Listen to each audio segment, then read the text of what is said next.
Mates Thrive Nation, we are going to have a fascinating conversation, and I've been waiting this for a long time with a regenerative medicine expert, Dr. Matt Cook. I've been doing prolotherapy for over 13 years, 29,000 sessions under the belt that I've done of prolotherapy and regenerative medicine techniques. So I'm going to really debate, discuss with a real expert, and it's wonderful to have you on the show, Dr. Matt Cook. I'm delighted. Thanks so much for having me. This is going to be super fun.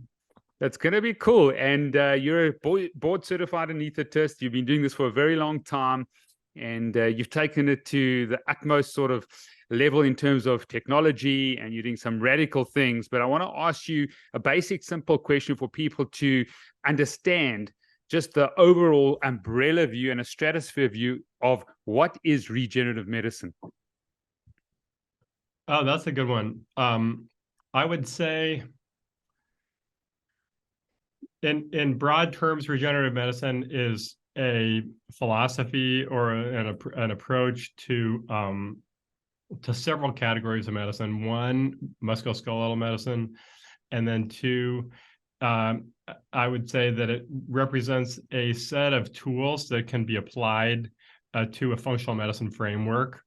And so then in terms of the musculoskeletal, there are, you can use PRP, you could use plasma, you could use peptides, you could use exosomes, you could use placental matrix, you could use stem cells, and there's 4 or 5 sort of versions in each of those categories, if not more. And those would all be approaches to treat muscles, ligaments, tendons, fascia, and joints. And so then there's this sort of body-oriented approach of treating the body. And then for almost all of those products, we could give them systemically. And so not so much, we're not really doing PRP like that, but there are approaches where we do stuff to plasma. There are approaches that we do peptides, exosomes, stem cells, and put those either subcutaneously so that they get absorbed and have effect on our biology, or IV. And I would say traditionally using a systems biology approach. And then I would say taken together that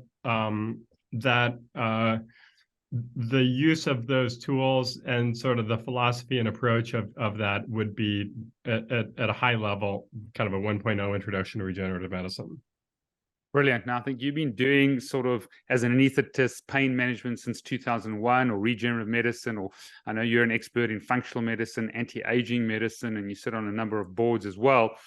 But let's take a frame which I think is important. What is financially viable? We're in Africa here. I've done thousands of treatments. I haven't trained in ultrasound yet, but I've done my time with Hackett and Hemwell, one of my initial teachers, Jeffrey Patterson, Tom Raven, Bjorn Eek. A lot of these guys that pioneered it in the States, I'm pretty sure you know about them. Frank Schallenberger, from an ozone perspective. We do want to talk about EbO2 at a later stage. I use ozone every single day.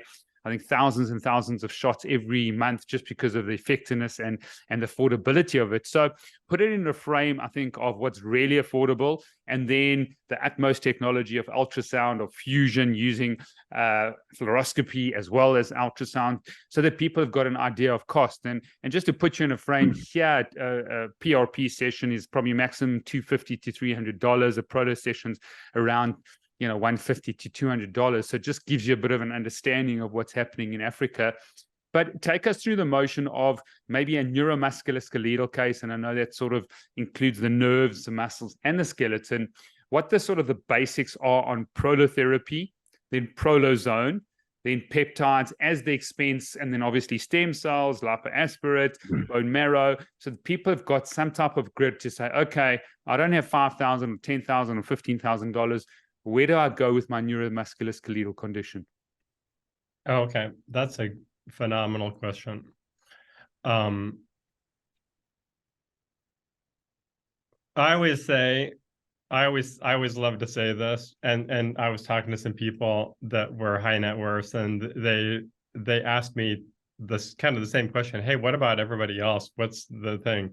And I said, realistically, I think all of regenerative medicine is actually even more effective at a low cost in terms of what is possible, because you can help so many people.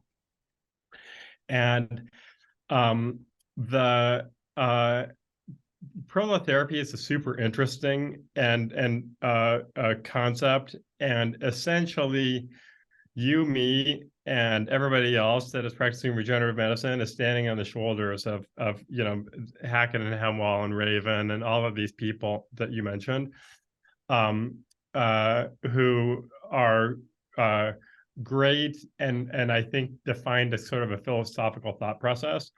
And I think one central concept in prolotherapy, and the idea with prolotherapy is that you could touch the ligaments around a joint, or you could go into a joint with something that was slightly hypertonic. And what that would do is potentially tighten the ligaments, create some structural integrity around the joint so there's less joint laxity, and then also tighten up joints. And so there was an approach, but then in parallel to that, the great thing that the prolotherapists did was because they were treating people kind of broadly, what happened is they were thinking about kinetic chains and how force moves through the body. And so then when I took the Hackett-Hemwall course myself also, and that was a early thing that we did, and I was profoundly impressed by the understanding of, okay, there's these kinetic chains, and think there's one coming up through the front that kind of comes through the groin and your quads that transitions to your abs and your chest. There's another one in the back.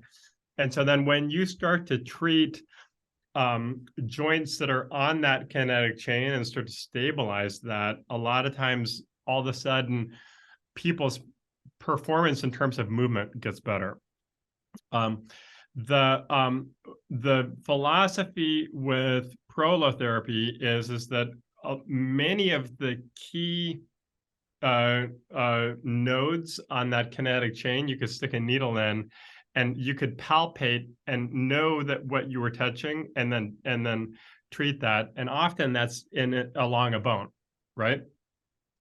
Or a bony aspect of a joint. And so then the good thing about Prolo is that the downside is there is some healing potential to dextrose, but it's not as much as the healing potential as PRP, which probably is not the healing potential of stem cells and exosomes. The thing that I'll tell you is I think it's an amazing modality. It's very helpful for a lot of people. It's extremely low cost. And it brings up this concept of treating joints, often multiple joints in a kinetic chain, and then to look at performance. So then the reason I say we stand on their shoulders is that then philosophically, my thought process is I'm doing the same thing. I'm treating the muscles, ligaments, tendons, and fascia, maybe with plasma, maybe with peptides, maybe with stem cells. I'm treating the joint. So our philosophy is very Prolo influenced and oriented, but we're just often using something a little more expensive than the less expensive dextrose. Ultimately, what's going to happen is, and I joke about this, but they say Moore's law is the computer chip doubled every 2 years and price is going down. Cook's law is that regenerative medicine is doubling every 2 years and the price is going down. And so all of this stuff is getting scaled at some point. And so then realistically, we need to figure out how to get product at a price point that's an order of magnitude less into the developing world. And what I believe is that we beat the orthopedic surgical practice of medicine in terms of, we still think orthopedic surgery is the greatest of all time. It's just that we're trying to maybe utilize them less because it's super expensive to society to do surgery. And so if you can prevent that, that would be great. Now then, between stem cells and dextrose, you have this huge diversity of products. And so then now, and then between muscles, ligaments, tendons, fascia, joints, and then the bone marrow space, then we have all of those areas to treat. and then we have all of that product, and then we could either touch a bone and treat it, or we could use ultrasound and look and see, or we could use an X-ray or fluoro or something like that. So we've got this diversity, but then now that we have that, now the journey is knowing what to do. And then to kind of my other follow-up to that question, which is kind of amazing, is ozone's incredibly analgesic. And so then it's super, and so then, like, as an example, I had a high school football player. It comes in. They were worried because he had a horrible injury, and they thought maybe he had a blood clot because his knee was super swollen. They didn't know what was going on, and it was my nurse's best friend, and so and they didn't have any money at all. And so then I came in, I did an ultrasound, I looked, he didn't have a blood clot. He did tear his calf. And so that's why his calf was hurting. So I figured that out on ultrasound. There was a huge amount of fluid in the knee, and I could look and see that in the knee. And so then what I did is I stuck a needle in and I pulled out all of the fluid, and it was bloody. So that means he most likely tore something, because that's called a hemarthrosis. So this is really bad football injury. He was in kind of a 9 out of 10 pain. I pulled all that fluid out, and then I rinsed the knee a couple times to get all the rest of the blood out till the fluid was clear. And I used some dextrose and then saline to kind of clear all of that out. And then I put a little bit of ozone in, and then all of his pain was gone. I wouldn't expect that ozone to really heal this gigantic traumatic injury. And so then I ordered an MRI. He was a really big guy. So I ordered an MRI that we're going to get tomorrow to kind of figure out what's going on. But then I did that. It took me a half hour. I did it for free. It was super easy. It basically cost me $5 because, you know, you have an ozone generator that you can make the ozone with. And so then to me, that's kind of like right in line with our conversation. Yeah. Super helpful. All of the pain in the joint went away, and then they realized, oh, okay, perfect. So we had we got some diagnostic clarity a little bit from that. So brilliant. And I got 2 questions. You know, I studied with Tom Raven. He was an interesting fellow, was really strong in his convictions. And in the later part of his career, he said, you know what, Steve, I actually don't do any more intra-articular injections. I stabilize the joint. There's enough stem cells in the joint already, even if it's an osteoarthritic joint. I'm getting incredible results by stabilizing these joints. What's your thought on how important stability is around the joints, and is instability the root of all osteoarthritic, mechanical etiology? In other words, obviously we're not talking about systemic diseases and rheumatoid arthritis and autoimmune conditions, but is instability the root of all osteoarthritic changes in a joint? So that would be a super on-brand concept in the Prolo world. I would say there's a component of that that's true.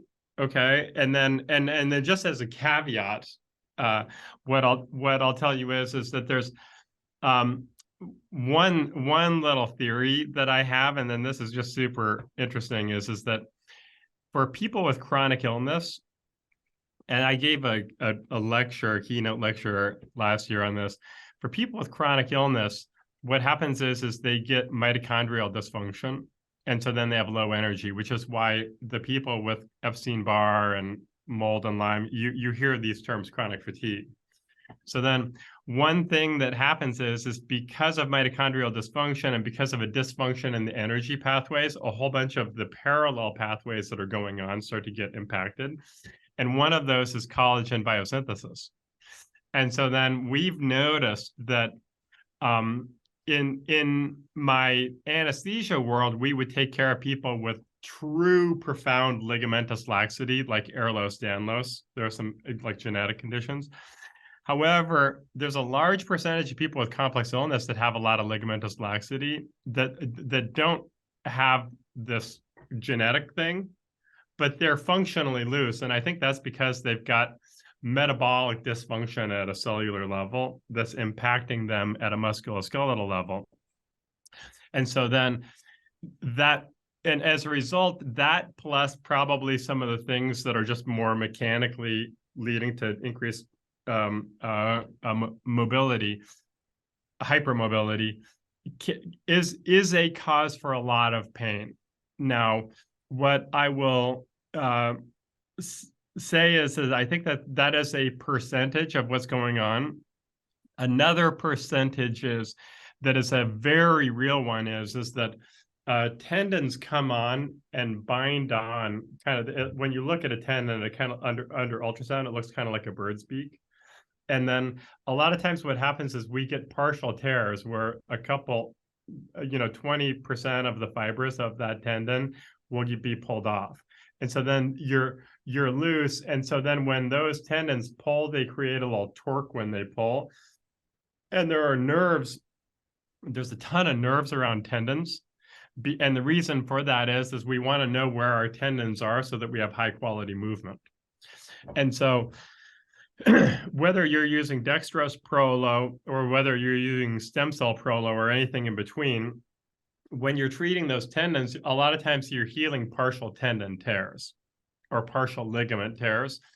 And it may be the laxity or it may be the partial tendon tear that is the cause of the pain. What percentage of all pain around joints is that? Maybe 50, 60%.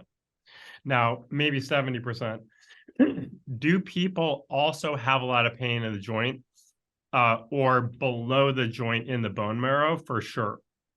And so then we'll get an MRI if we see bone marrow edema, and then they got that deep achy bone pain. So then that's a percentage of it, but usually that's a low probability. The next one is people can have this joint, this sort of the synovitis, which lines the joint, can be fairly inflammatory, and they can be making a lot of fluid.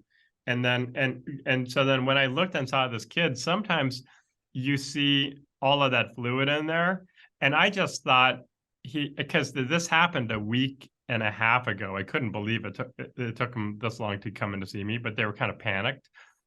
I looked at that and I thought, oh man, he's just got some effusion, because a lot of football players, I take care of probably, 3 or 4 pro football players every week. And a lot of people will have these chronic effusions. Once I start treating them, even just with PRP, a lot of times the effusions go away, but they're clear. I stuck the needle in there and it was bloody. And so then I pulled that out. A lot of times you'll see people with effusions and a lot of pain in the joint, and treating that joint inside the joint is also super helpful. Now, traditionally, what we did in Prolo was they were using 25% dextrose. So they were using an even more concentrated dextrose in the setting of ligamentous laxity. And then that's kind of the world that the Ravens of the world were in. Then I think they probably found out that if they treated peripherally, they did just as good. Whereas in the setting of some kind of joint synovitis or something like that, then often we find that if we treat that joint, and then if, depending on what we're using, maybe we're using stem cells, sometimes we even treat the fat pad when we're in the joint. And so then I would say that treating the joint is thematically a super important thing for us, and it may be just a slightly different kind of set of patients that is the difference. We were off speaking yesterday offline, and I just thought it was so important, like you said, in terms of regeneratability, Ozone's a 2 out of 10. In terms of affordability, it's a 9 out of 10, which 10 is brilliant. Take us through the process now of, okay, in terms of effectiveness, Prolo, okay, 6 out of 10 in your view. I mean, you've done thousands and thousands. I don't know, you've been doing it 20 years. Okay, affordability, I'm not sure what a Prolo session is these days there. I mean, I've got my mentor, Dr. Hauser. We'll link to those episodes. He's been on twice in Fort Myers. We'll link to your episodes with Ben Greenfield. I was on his show, he was on my show, so we'll link to those because I think it's important. This new model I think is fundamentally important, and many people don't know about it or unaware of the possibilities of regenerative medicine. But take us through the effectiveness of, say, let's start with prolotherapy, even neural prolotherapy or neurofascial therapy or neural therapy.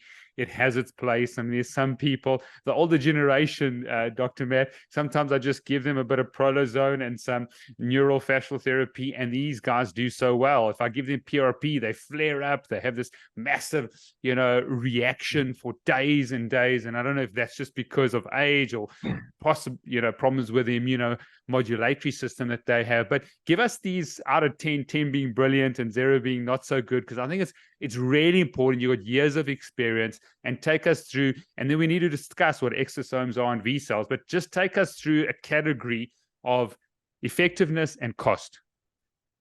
Okay, and then I'll give you also a little bit of upside downside, and then what to consider. Good. So then Prolo is, I think, an amazing modality, and then we just stand so much on their shoulders, just like I said. Downside is there's a vessel that runs over the C6-7 facet almost always. You pick any part of the body, and then I'm going to tell you where there's a blood vessel, and then what the 3 most common anatomical variants are. And so then basically what happens is for all Prolo, there's a somewhat of a risk that there could be a vessel there that you could damage. And so then that's the only slight worrisome thing. And so then ultimately I'm pitching, and we're starting an education course where we teach ultrasound online. So then I'm like, I want to pick up 500 people in Africa, and then we're going to do something special along those lines, and then kind of push this information out, because as fast as and I think that's brilliant education. I want to stop you there. Those that have been trained correctly, and I did my time in Mexico, registered with AAOM, passed the exams, became certified in it, never had a single long-term side effect in 29,000 sessions. Is the risk significant? Because people are going to hear this and come to us without ultrasound guidance and fluoroscopy, or do you see significant side effects? Because the people that trained with me, and maybe it's just training or anatomy, the years that it took us, the hours that it took us to get, certified by the AAOM, we speak as colleagues, we don't get long-term side effects.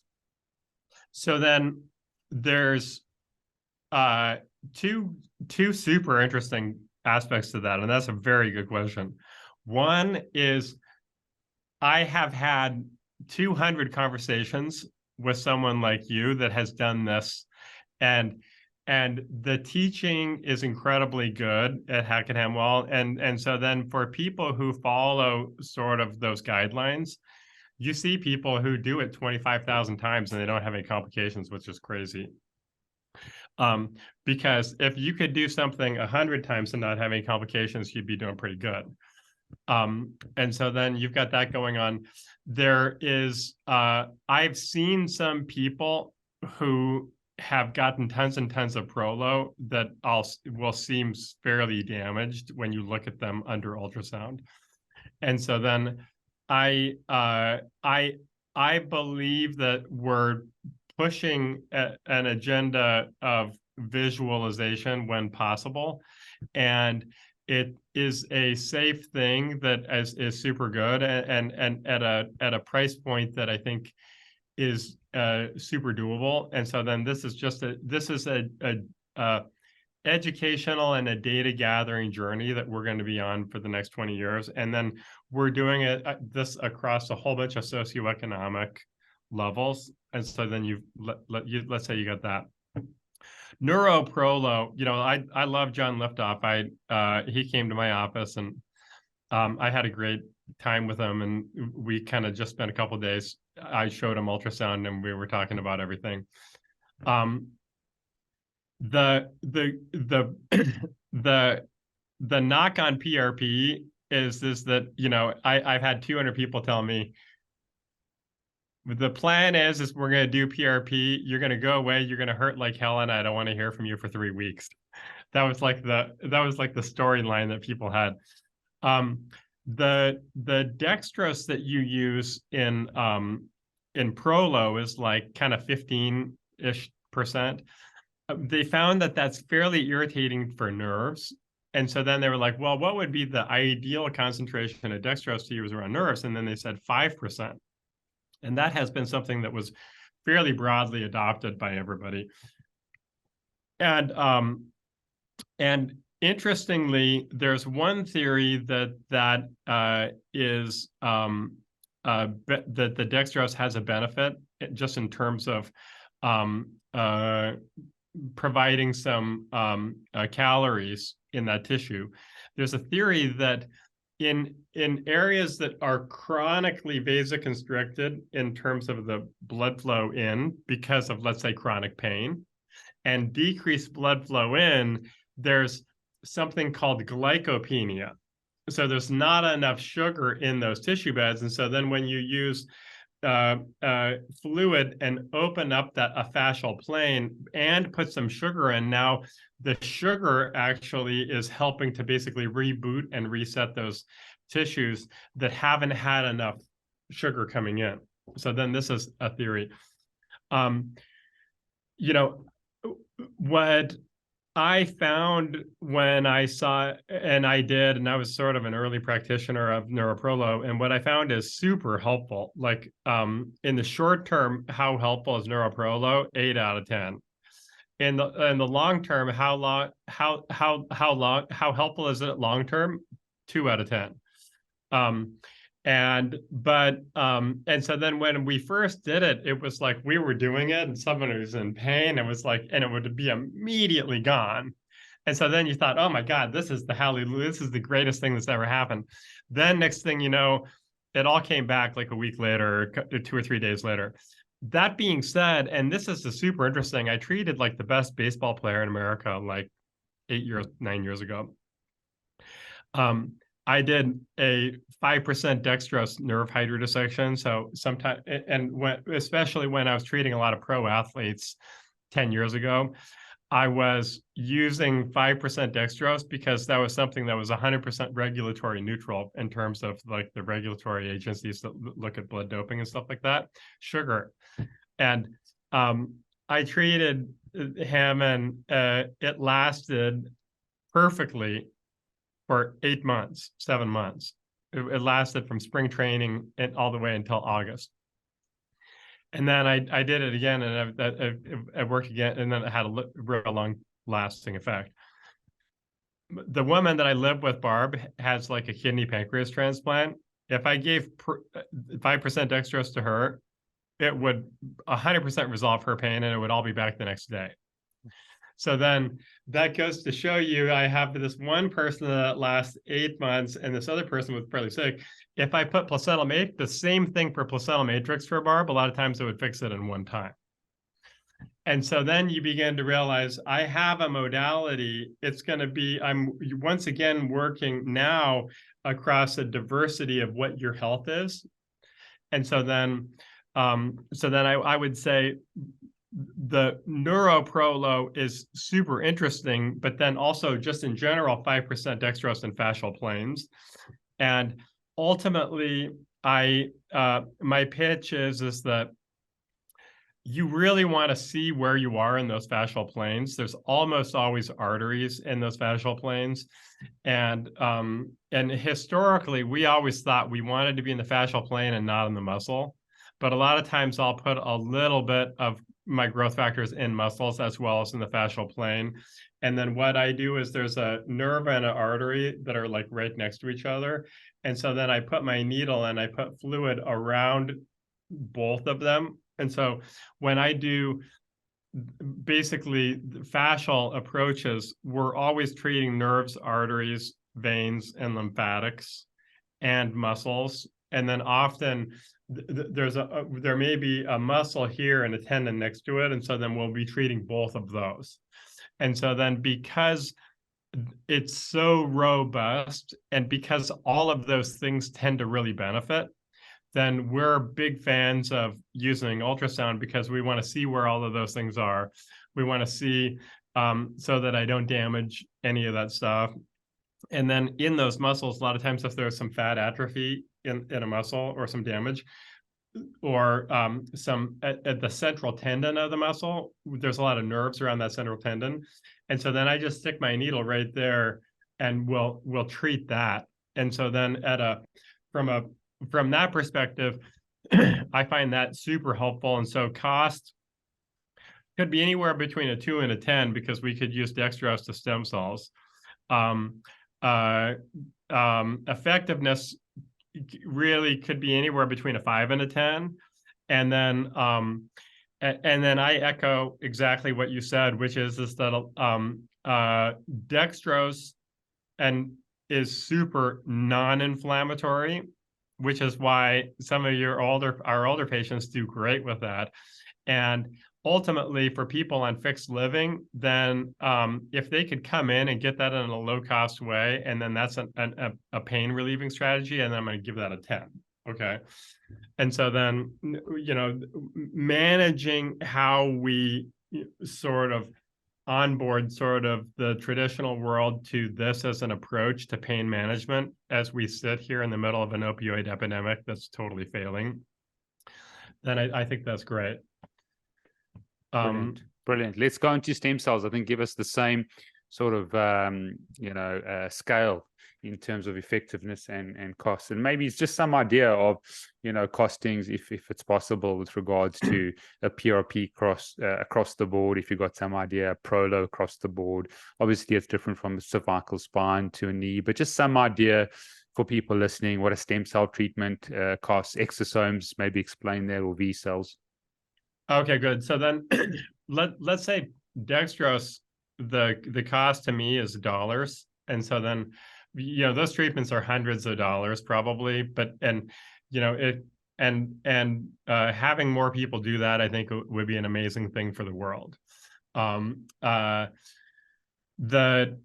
next one up, placental matrix, a vial of placental matrix, $1,500. Way more anti-inflammatory than PRP, probably lasts longer, probably stays in the tissue planes where you put it for months. And so people get this extended improvement with almost no flare or downside. And so then that could be, if something costs $1,500, that could be, a couple $1,000s for an injection.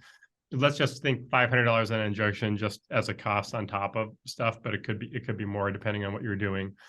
PRP, there's a host of different types of PRP, and in the developing world, then you begin to realize, oh, okay, just as good in my mind as $200 PRP kits.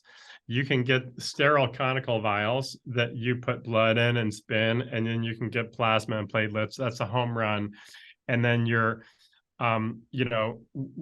helping people with a fairly amazing product where your cost is, the cost of running a lab.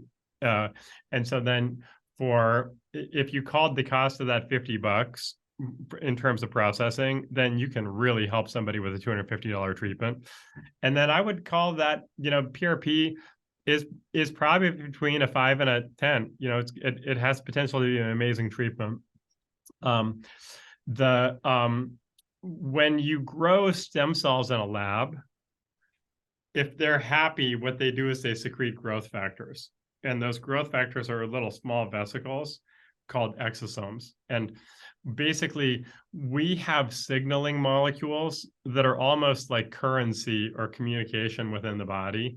And so then what is that currency? Could be peptides, could be exosomes, could be hormones, sometimes could be proteins. And so then could be other small molecules, could be kind of high energy vitamins like NAD, for example.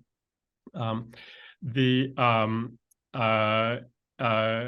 so then exosomes, let's say the cost was $1,500.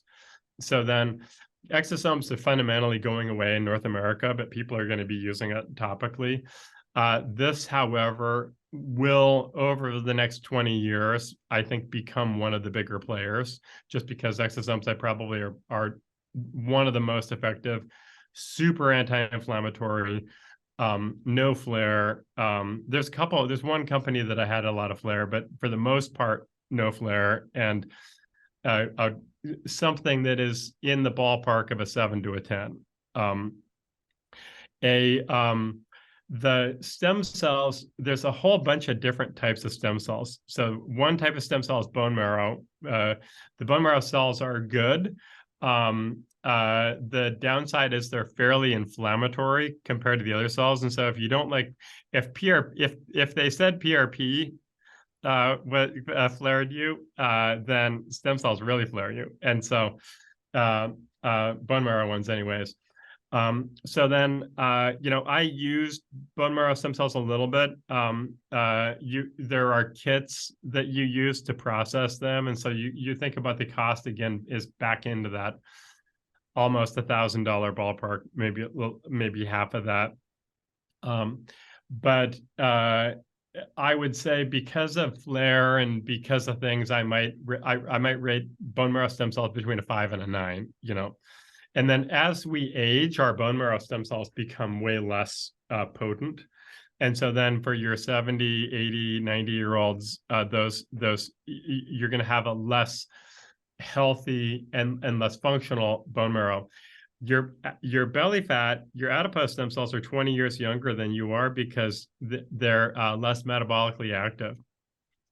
And so then you can take and do an adipose harvest, and then you can either take some of that fat and then separate the stem cells that are in there, and there's a diversity of stem cells in there that they call stromal vascular fraction.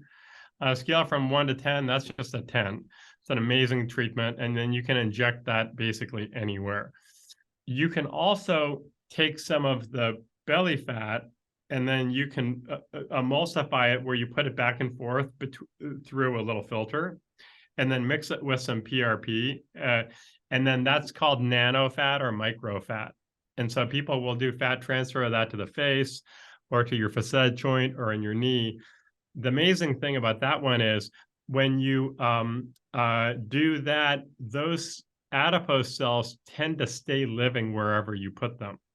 And so then I would say rate nanofat kind of a 9 to a 10. It's a long-lasting treatment. It's the longest-lasting treatment. It's I would say it's 2 or 3 times more effective than placental matrix, which is probably the next best long-term lasting thing. It's relatively inexpensive. It's a complex process to understand how to do it, but it's relatively inexpensive. And so then if you come here, I'll probably teach you how to do it. And you're going to take that back to Africa for 100% sure. You would love doing that. And then you can, our philosophical approach to using nanofat is 100% identical to the philosophical approach of using Prolo. And so we're treating those ligament areas. And then what happens is you're putting cells that are right next to where that ligamentous laxity or those partial tears are. And then those cells are secreting exosomes. Wow.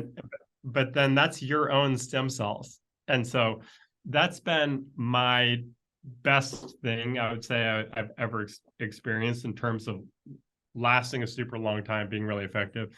And then there are some people, depending on where you are in the world, where you could either take some bone marrow cells or adipose cells, send them to a bank, and then grow those cells and then take them back. And you could either do them IV or you could do them, do future injections.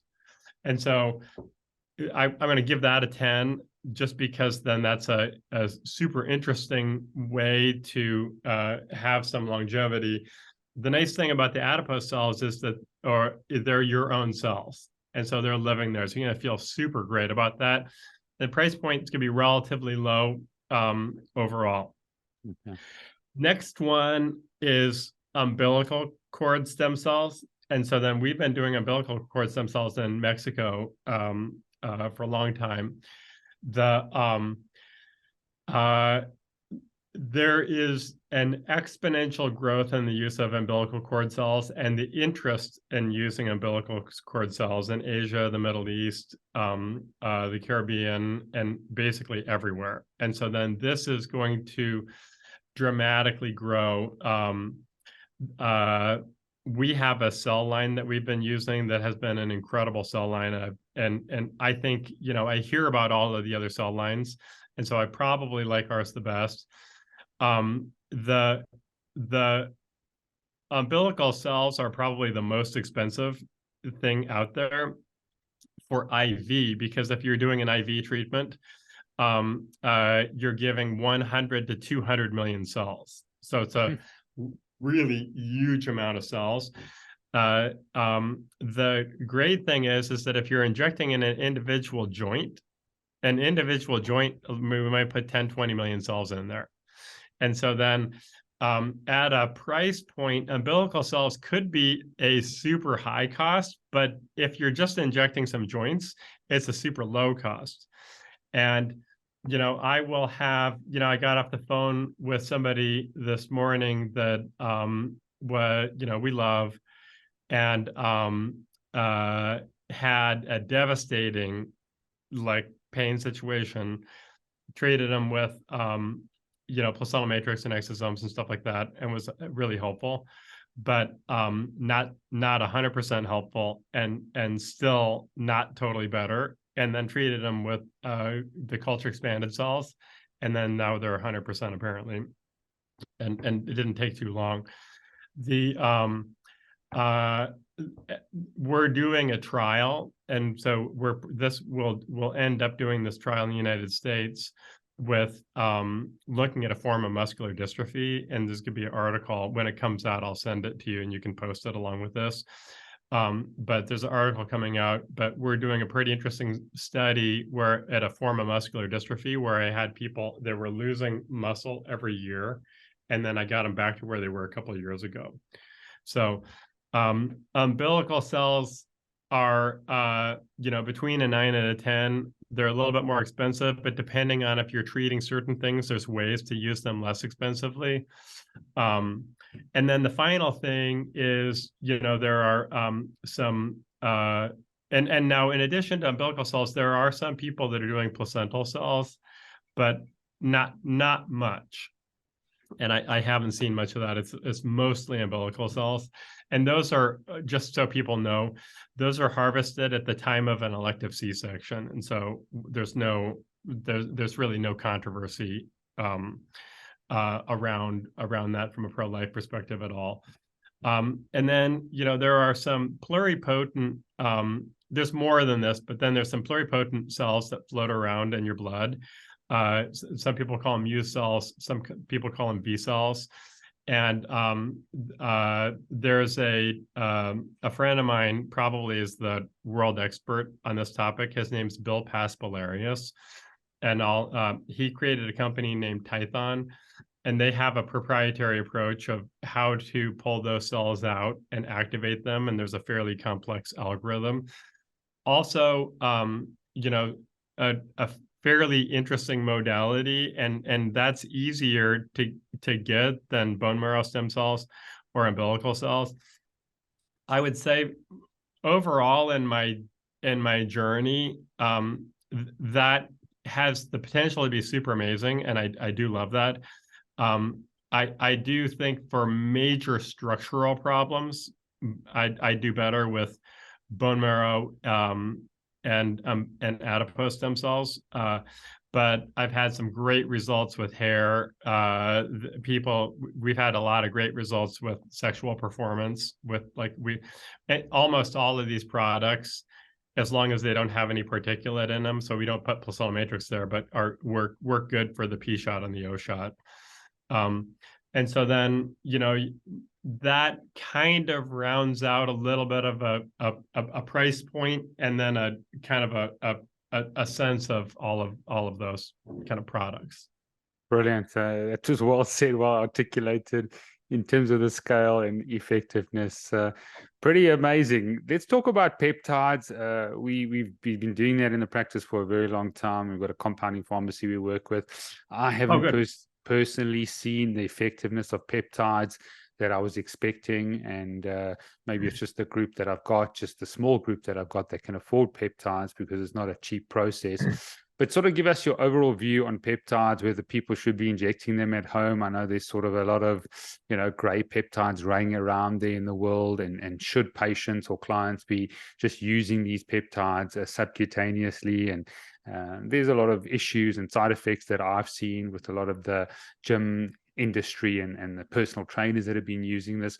What's your overall view and your effectiveness of peptides? I mean, just before we got on the call, you were talking about it. I haven't seen the effectiveness that I would have liked, and that's just a sample of one. Colleagues in the States saying it's an incredible, a group of peptides or amino acids. Tell us your story. You said that was a sample of one. That was just in general, or just one person? No, just me, my practice and what we've been doing, in terms of peptides. Just haven't seen the effectiveness across the board. Which peptides have you been using?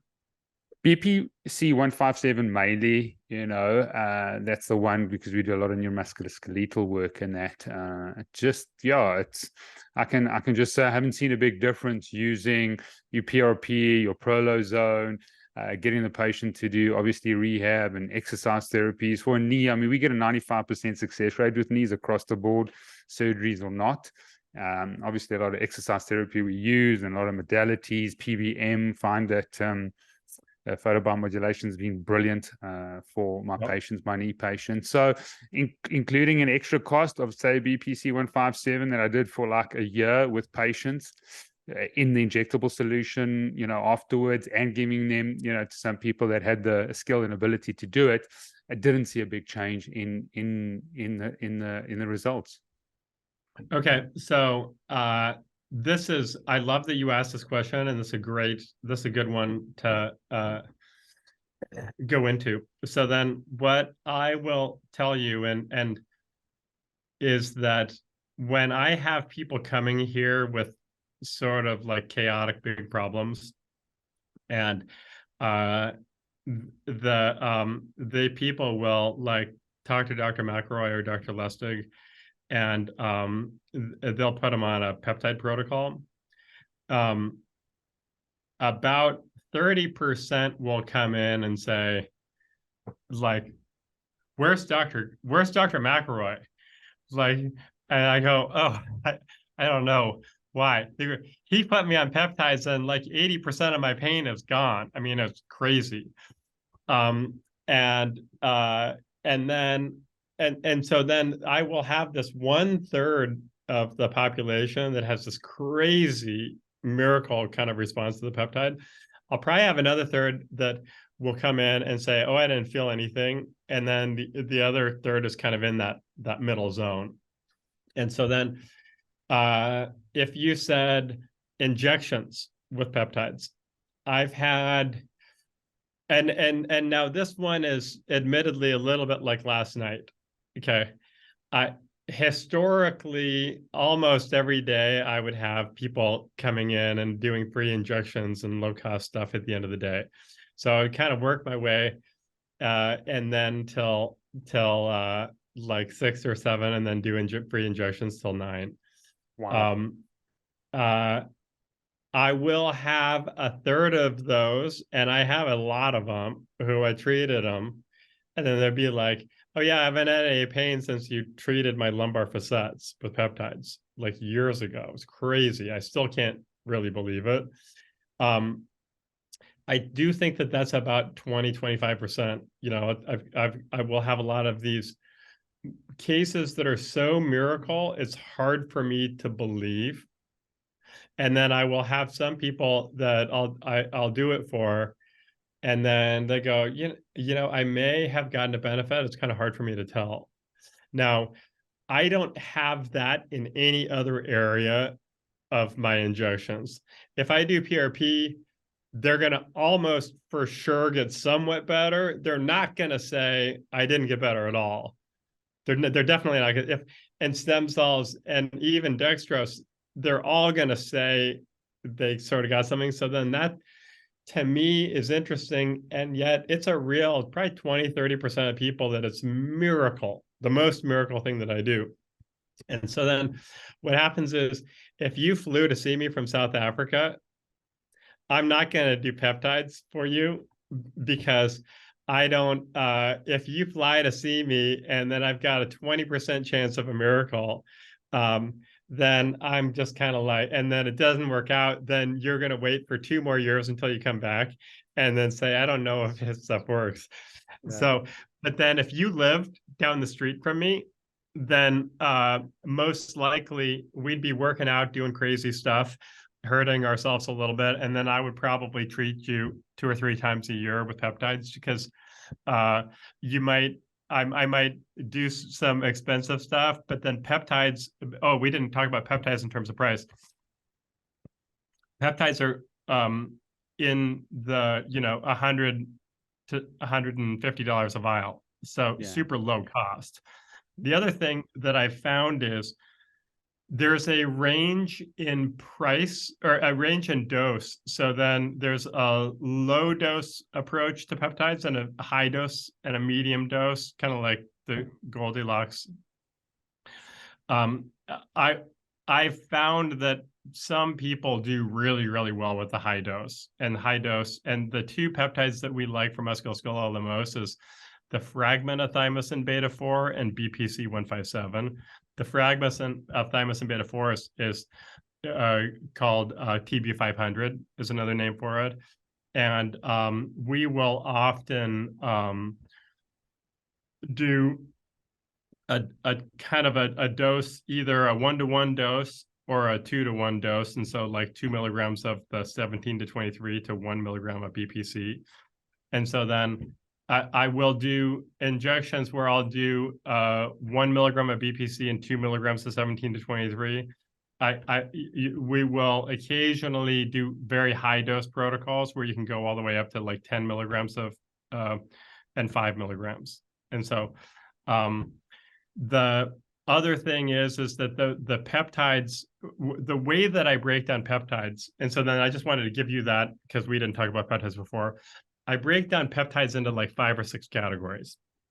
So number 1, there's peptides that influence your hormones.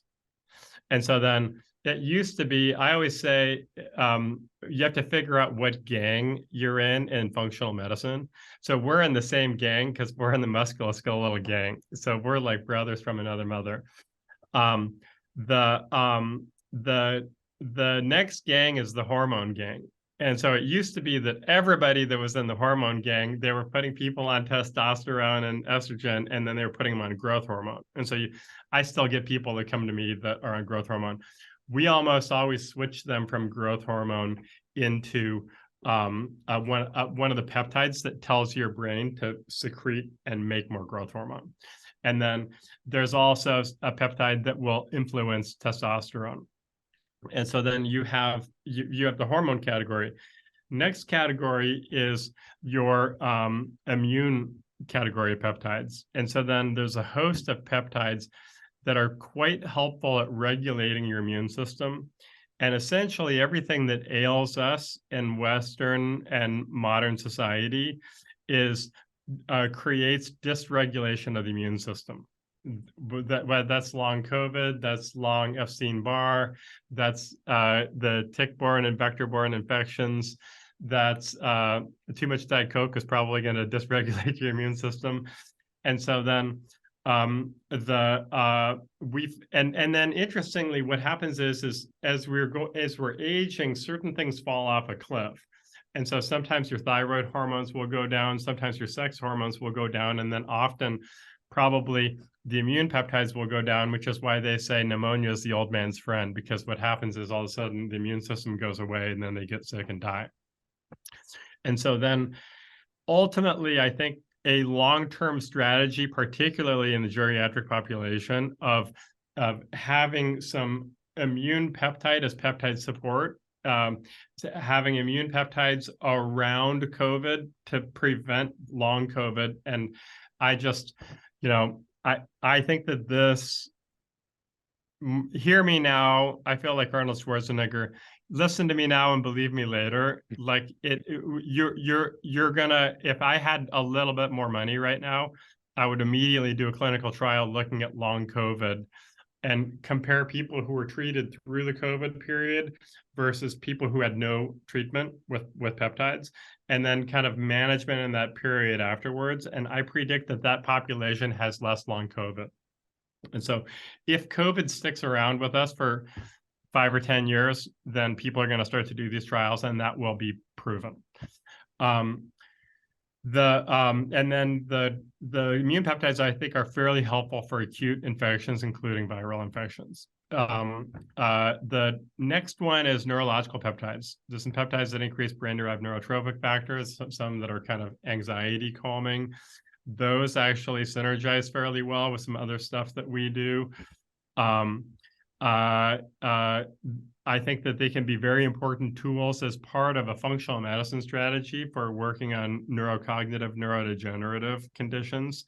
And I think that they can also be fairly helpful in terms of depression, anxiety, PTSD as part of an overarching strategy.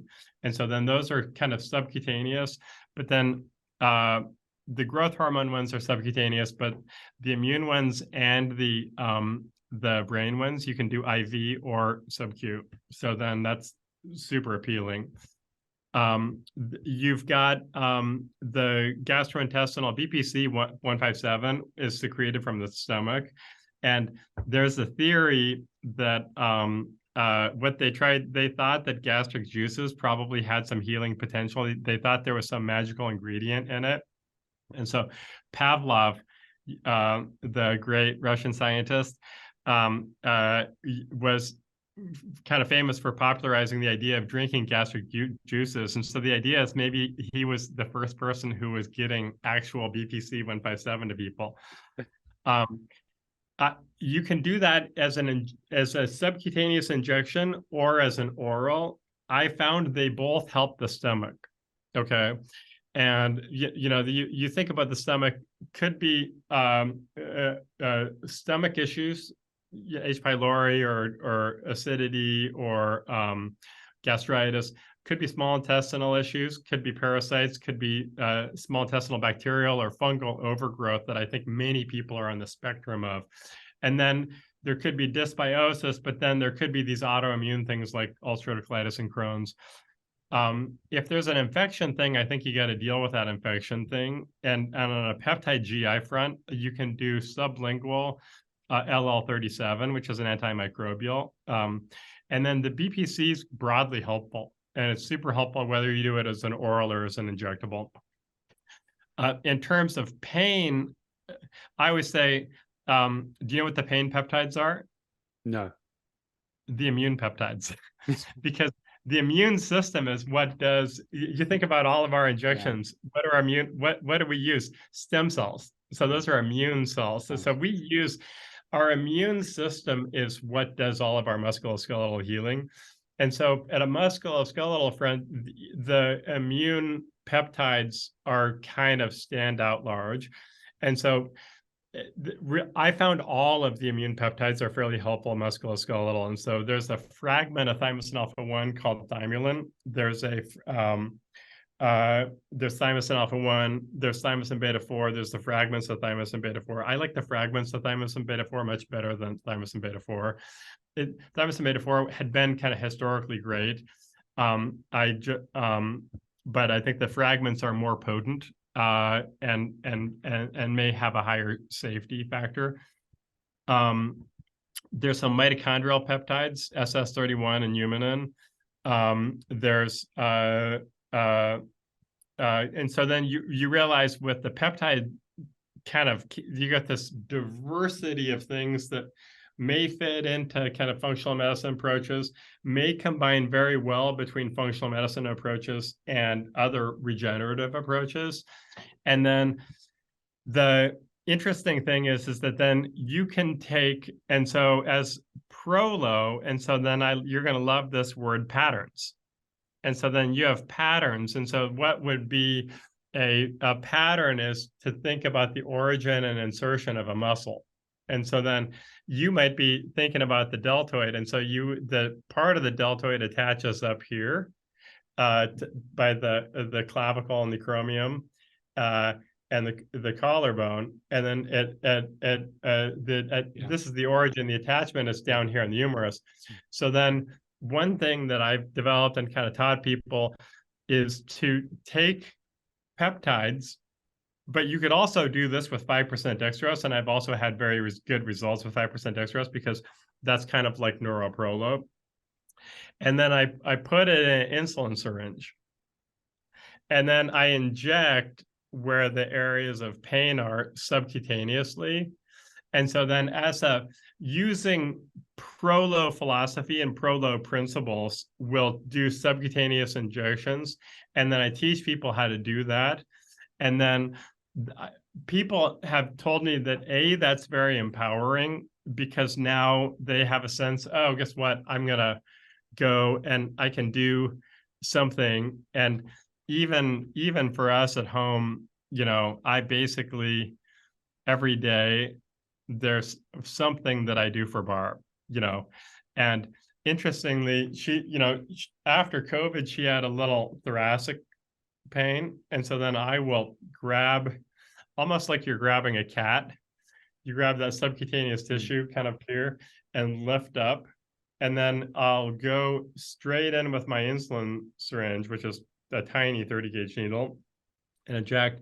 And you get a hydrodissection in the subcutaneous tissue that goes down, and you feel it, and it's flat. It's not in the dermis. It's in that but that's where your fascia is. Yeah. And so of my miracle low cost helpful in a pain situation, I've had like really, really great results with that.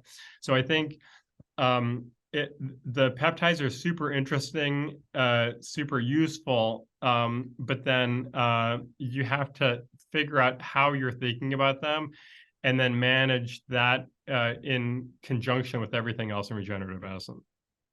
Brilliant. The A to Z of peptides with Dr. Cook. Thank you so much. A download. Wow, there's a download, and even giving patients the ability to use an insulin syringe. I'll have to check what's happening in Africa with the regulatory bodies of giving an insulin syringe. But I love the fact that I got to tell you this.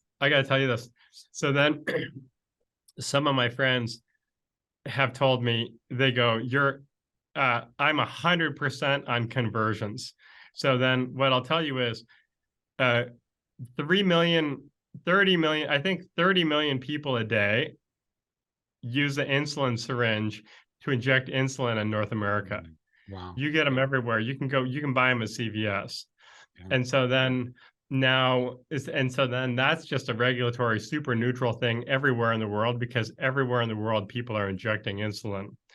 And basically this is my little kind of fun little tip, is that once you get into this, what I do is I fill up halfway to 25 units, and then I do a 1 to 10 addition of bicarb just to make it a little bit more effective, but lidocaine. So I've got lidocaine syringes drawn up, and so then when I do an IV, I put in a tiny bit of insulin with my insulin syringe, local.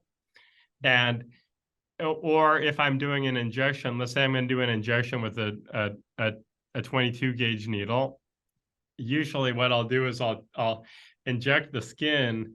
And then once you inject the skin, they don't feel anything when that needle goes in. Yeah.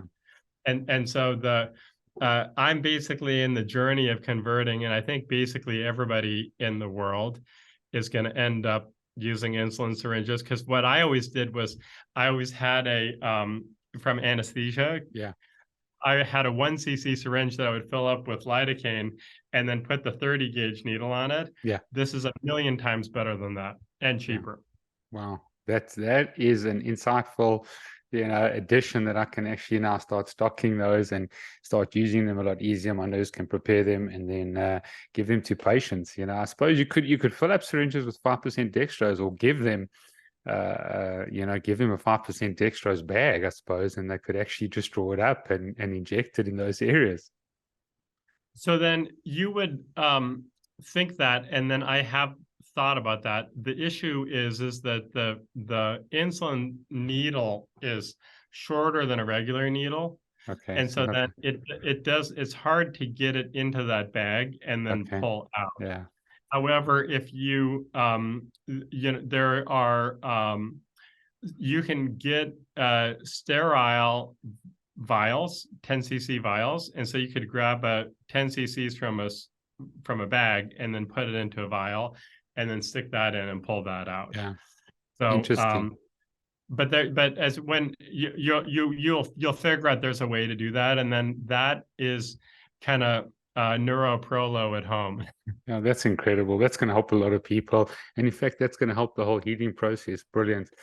Brilliant. Okay, we're coming to the end of the show. Two more important questions that I want to talk about. And one is, just after 25 years of practice, Matt, I've just seen more joint hypermobility syndrome, Ehlers-Danlos syndrome than ever before. I think obviously there must be metabolic factors.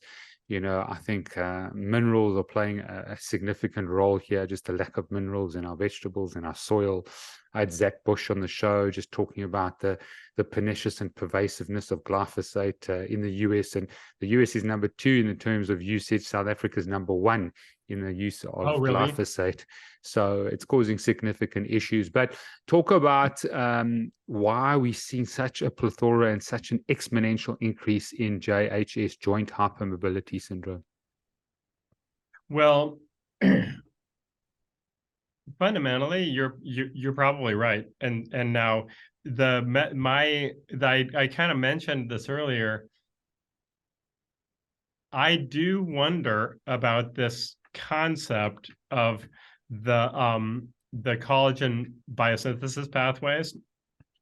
And the person whose idea that is this friend of mine, Jonathan Lesky, and he wrote he's got an article out called A New Hope, and then he's not a doctor, but an extremely intelligent person who calls me, and then who just called me to ask me questions, and then I try as hard as humanly possible to concentrate and listen to him and understand what's going on. But he pitched this idea to me, and I think that he's probably right. And so I think what we've had in the last 20, 30 years is this exponential increase in the amount of people who are on the spectrum of mold, Lyme, chronic infections, Epstein-Barr, but particularly viral stuff. And then as we get viral stress, that creates mitochondrial stress, and then that affects collagen biosynthesis, which leads to laxity. And so at a systemic, at a societal level, I think that's what's going on. And then also then it's a catastrophe of epic proportions, what's going on with kind of the food thing in the world. My friend Mark Hyman has this thing called Food Fix that we'll put a link to. You've got to try to figure out how to get the glyphosate out of the body. One is modified citrus pectin, and so then that's a really good one. And also I'll give you a link, and with probably I think the best product on the market on that one.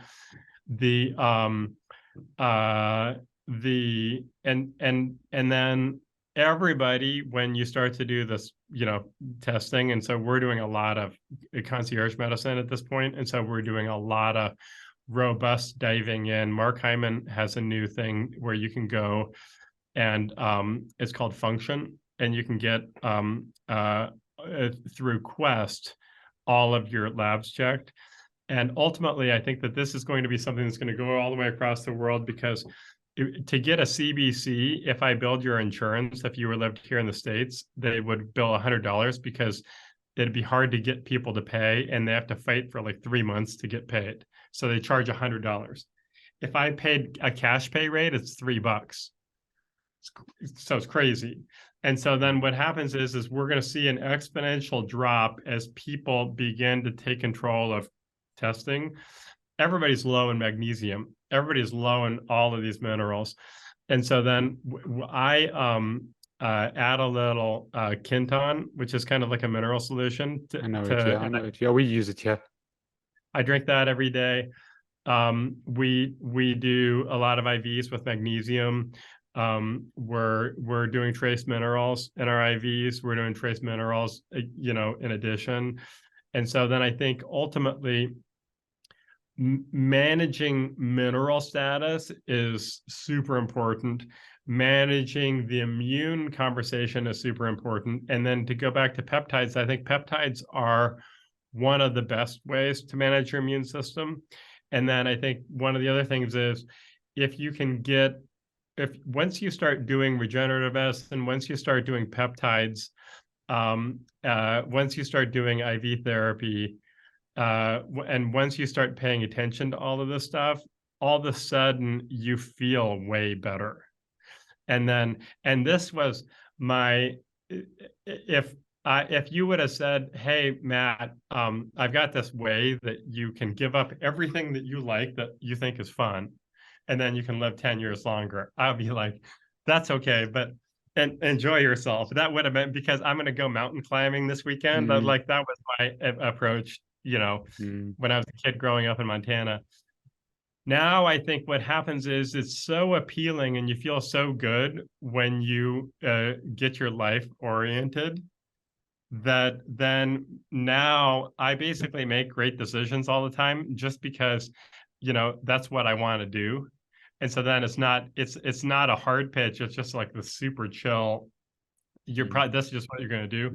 And so ultimately those become tools, and the peptides I think are fairly helpful at then getting yourself dialed in. And then once you get yourself dialed in, now you're just kind of on cruise control, managing. And then long term, then I think go back to our price conversation. Now you're cycling on and off of these things. And so then we'll do aggressive approaches, and then I'll cycle off for a while, take a month off, and then kind of start again. And so then now you're on cruise control, but like staying dialed in all the time. Brilliant. Okay, last question. The future of health and the future of regenerative medicine, you've mentioned quite a lot there in terms of the progression of peptides and just the cost analysis of hopefully things coming down. I do want you to talk into sort of the EBO2 space, how important that is. It's something that I haven't done yet and something that I'm probably going to be looking at doing more on a regular basis. Having said that, 25 years of practice, Matt never missed a day's work to sickness or ill health at all, not a single day, 40,000 kilometers on the road, 11 comrades marathons. So I watch my data, I watch myself, I do my IVs, I've got a robust data-centric approach that's years in the making now, 17 years of functional medicine. But I am going to be looking at peptides. Hopefully we can have you on the show maybe in 6 months' time or in a year's time talking about peptides, because I think you really let me know how important those are. But let's talk about the future of health, and in your answer as we wrap up the show, EBO2 and the future of how important that is. Okay.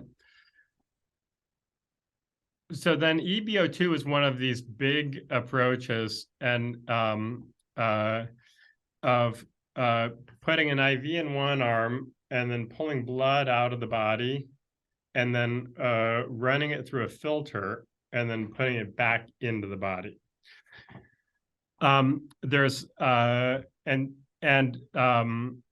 We've sort of studied with everybody. We lost my friend Louis Yu. He was one of the great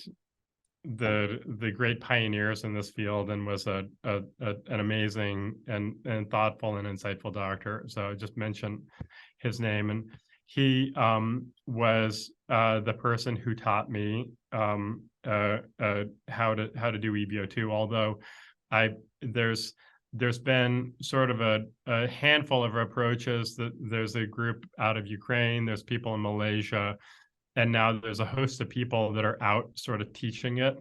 To give you a sense, a good friend of mine is in Pakistan, and I sent him the stuff and I taught him how to do it on Zoom. And so if you want to learn how to do EBO2, I probably would teach you how to do it over Zoom, and I would send you all the equipment and teach you how to do it. And then I would probably give you the equipment like super low cost. And then you end up in a situation where you're able to provide that treatment at a very low cost. And then we're doing two things. You can run it through a filter that is a dialysis filter that's a surface area to mix blood with ozone, and then the blood comes back in, it's ozonated, but you're not exposing the lungs to the oxidative effect of the ozone. And blood has this huge buffering capacity, so it's safe to do that. The other thing that you can do is you can do a form of plasmapheresis, where you can pull some plasma off, which is kind of a detox approach. So you got these two modalities. What I would say is that as we said, kind of in a way, both of us, we have this sort of explosion of infectious disease challenge that's happening in the world that is in part stealth infections that kind of hang around and impact you if you're depleted. So somebody like you're super dialed in. You are not telling me any symptoms that you might have any of these things, but you may have them. You may have 2 or 3 of them in the background. And I make a list of my top 10, and I say to people that come in, I say, guess what? Of all of our friends, 80% have 1 or 2 of these. 80% may be positive for Epstein-Barr or something, but if you're living your life and you're super dialed in, everything's kind of perfect. But then there's a spectrum, and so then 10% of people might have 3 or 4 or 5 of these chronic stealth infections, or more. And so then often they get a GI bug or something goes sideways, and all of a sudden things that were in the background come out. They get COVID and something in the background comes out. So then there's the stealth chronic infection component as our thought process of something that dysregulates the immune system and kind of dysregulates our biology. Then the other thing is just gangsters that move in and take over. And so then that's COVID. That's other big infections, HIV, stuff like that. Now, then you say,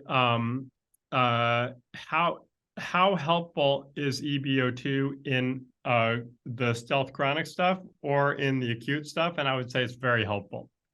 One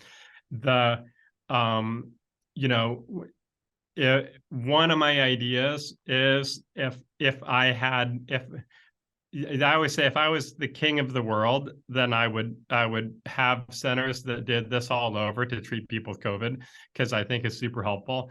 I basically don't even talk about it because it's so controversial that I don't want the headache, basically.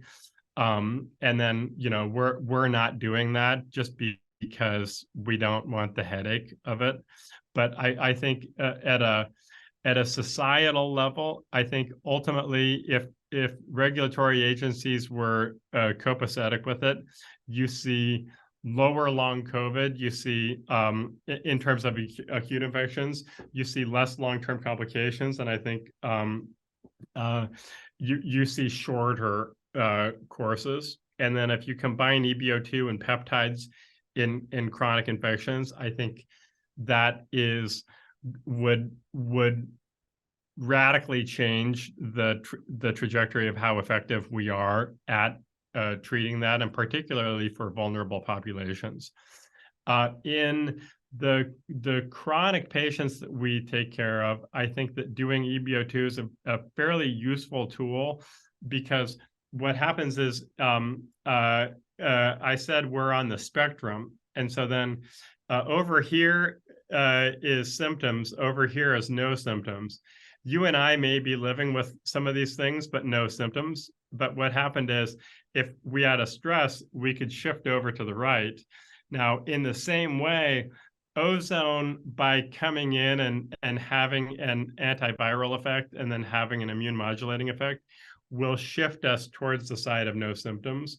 And so then I think that it's a fairly appealing tool that can help regulate the immune system and shift people to a healthier place. and that tool is something that they might do, a handful of times a year, a couple times a year. They might do it once a year, but then it's also a fairly helpful tool to have done one time, so that you know what happens. I'll just say that ozone increases the metabolic rate of red blood cells, and so then when it does that, those red blood cells get metabolically active again, and then when that happens, they can use up all the blood sugar in your blood. And so then for people who are not metabolically flexible, who can't make blood sugar from their liver, they will have a drop in their blood sugar. And so they really need to eat a lot before they have their treatment. And then they also need to have 50% dextrose, just like you use for Prolo, available to give as a bolus in case they get lightheaded. And so then there's some caveats with that we can teach, but overall, I would say super helpful at immune regulation. And then if you said, what is the secret to longevity? I would say managing immune health may be one of the center pillars that represents a quarter of all of longevity. And so then EBO2 would be one thing that is maybe shifting us to the left to a healthier state, and then kind of helping to regulate immune system. We've got stem cells and killer cells that are doing it by a different mechanism. Then I've got peptides that are kind of doing that by a different mechanism. Then I got lifestyle modifications. So we got all of these things that ultimately end up being kind of fairly synergistic. And then we are fundamentally combining these things with our injection side. And so at least 25% of longevity is if I had if everybody that I had was as active as you, I wouldn't have any work to do except I'd be treating some knees. and so then, putting that all together, I've got some super interesting stuff where we're kind of resetting the brain with some different things. And so then to manage brain cardiovascular health. And so then now you realize everybody ought to probably take it upon themselves to kind of pick up all of these tools so that we can provide kind of wraparound total longevity support. Brilliant. You, Dr. Matt Cook, are a wealth of information. I want to declare favor and blessing over you, your calling, how courageous you are, how you've shared knowledge. We'll link to your website. You've done so many podcasts. You really taught a lot, and you've educated so many, and you've just got a heart to see a lot of your techniques all over the world. So I want to thank you, and just blow wind in your sails and try and promote your work as much as we can. BioReset Medical, BioReset International.